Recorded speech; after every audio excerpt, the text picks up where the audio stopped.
My name's Julie Molinaric and I'm the founder of Wands of Lust. I'm based in Sydney, Australia, and I used to deliver with Uber Eats. Wands of Lust is an e-commerce business focusing on empowering women to take control of their own healing, pleasure and self-care. I was delivering with Uber Eats in 2022 for around 4 to 5 months in the startup phase of my business. Hello. Go on. Bye-bye, it's all right.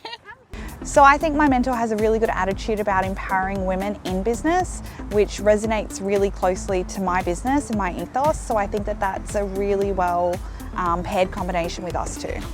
Delivering with Uber Eats really helped me through the startup phase of my business to have that flexible stream of income. So Wands of Lust just turned 2 years old, which is really exciting as female-founded businesses don't always reach the 2-year mark or further.